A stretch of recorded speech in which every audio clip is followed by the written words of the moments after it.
I'm Lieutenant Commander Kate Cunningham, and today I'm going to talk about the Surface Major Command Screening Board. I'll cover the following topics. The annual Major Command Board is typically held in the first or second week of November. The convening date is posted on the SWO Captain's My Navy HR webpage here.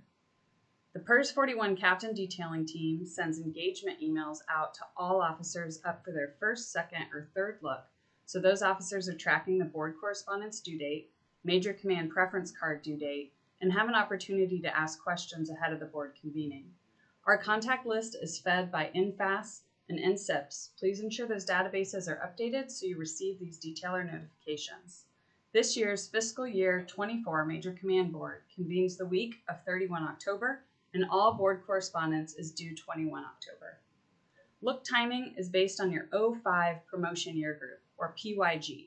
Officers receive their first look for Major Command at 05 PYG plus 5 years, second look at 05 PYG plus 6, and third look at 05 PYG plus 7.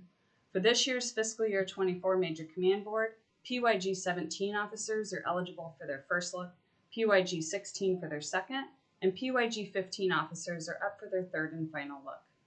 An officer must have screened for Commander Command at a Surface Administrative Screening Board in order to be eligible for Major Command. If an officer has not screened for Commander Command, their record does not go in front of the board.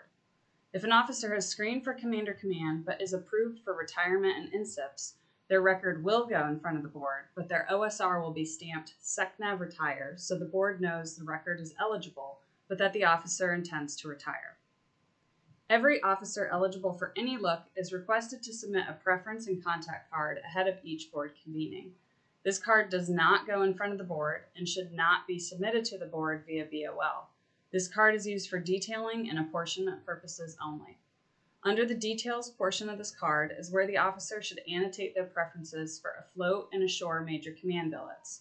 To assist with this process, the OpNav Note 5450 is attached to the engagement email. The 5450 lists out the Surface Warfare and Unrestricted Line Major Command billets.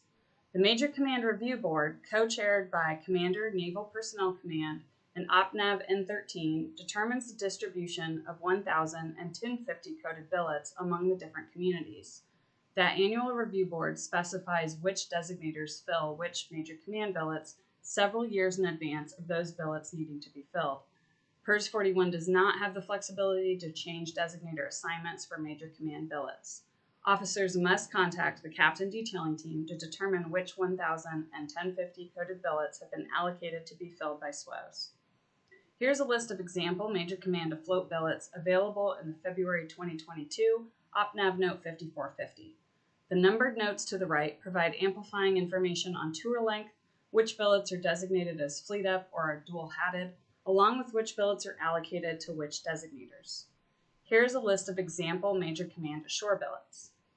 Once complete with the preference contact card, please email it to the PERS 41 Charlie Detailer and the Major Command Board email alias.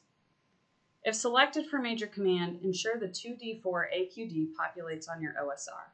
This will show up as a Major Command screened under Special Qualifications.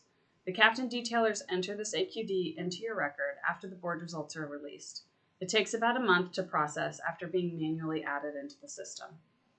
Major Command slating is based on seniority and is driven to maximize an officer's opportunity to screen for flag.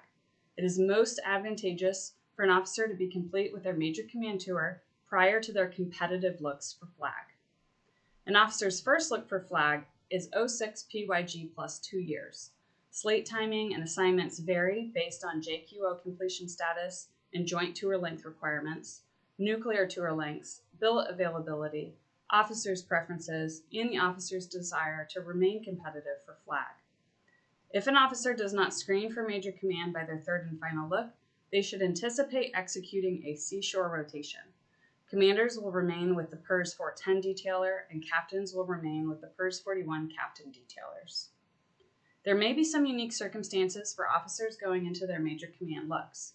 Special look requests are available options at every administrative board. There are two types of special look requests: delayed looks and special additional looks. Delayed looks are approved by the PERS 41 director. Only the board can deny a delayed look. All special additional looks get approved or denied by the board. A delayed look must be able to demonstrate an officer was uniquely disadvantaged compared to their peers. This unique disadvantage notionally puts the officer in jeopardy of failing to screen at their scheduled look. Historical delayed look requests that have been approved are largely related to an officer not yet being complete with their commander command tour by their scheduled first look for Major Command. A special additional look request is a tool to petition the board to get another look after an officer has already received their third and final look. The request gets reviewed by the board and must demonstrate a record was unfairly considered in the normal board process. If a special additional look request is approved, that record gets briefed and voted with the third look records. Special requests must be coordinated with your detailer via email ahead of the special request due date. This year's special look request due date is 01 October. If neither of the two special look requests apply to you, there still may be some documents we recommend submitting to the board. When records go up for the Major Command Board, only the officer's OSR and PSR are displayed in the tank. The briefer has access to the officer's OMPF and any BOL letter to the board submissions while they're reviewing and marking up the record with briefing notes. We recommend submitting a letter to the board if you have any missing information in your permanent record or information that may need additional explanation. Here's a list of example letter to the board submissions that have historically been submitted to the Major Command Board. The most common board correspondence is the most recent transfer or periodic FITREP. Once FITREPs are submitted by a command, they may take up to 3 months to process into your record. To ensure the board can see that transfer or periodic FITREP, please submit it on BOL and email a scanned encrypted copy to the Major Command Board email alias listed here. This allows us to be forceful backup and verify the FITREP made it into your record ahead of the board convening. If you submit correspondence to a board, understand it will only update your record for the purposes of that board. You must utilize the My Navy HR resources linked here to update your record permanently. Submitting correspondence to a board is done via the ESSBD link on BOL. Our 04 statutory video shows the step-by-step process for submitting correspondence. Letters to the board have to be addressed in the tank by the board member briefing your record, so only submit information missing from your record or information that you want shared with all the board members. Photos are not included in your record during the board and do not appear in the tank, so please do not submit them as a letter to the board. NAV Admin 265/18 still requires official photos to be up to date in your permanent record, but they are not viewed or used for board purposes. Correspondence is due in advance of the board convening so the assistant recorders can validate that the records are as accurate as possible. Assistant recorders are the only personnel who can update a record with information available in an OMPF or letter to the board submission. Any change they make appears in light gray on an OSR and PSR, so the board members know a modification has been made. Prior to the arrival of the assistant recorders, every record is reviewed by the PERS 41 team at least 3 times. We look for missing information so we can reach out to those officers and ensure they have the opportunity to update that information ahead of the correspondence due date.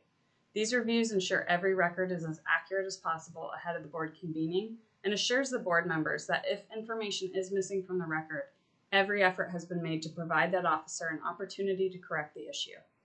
We provide forceful backup to the best of our ability, but each officer is ultimately responsible for the accuracy of their record and should ensure their record is consistently board ready. Major Command Bank officers get reviewed and flagged for decline in performance until an officer is serving the milestone tour they were screened for. For example, an officer in their Deputy Commodore tour will have their record reviewed until they report as Commodore. The board additionally screens officers currently serving in their Major Command tours for sequential command. Sequential command billets have been identified by the Major Command Review Board as requiring additional screening.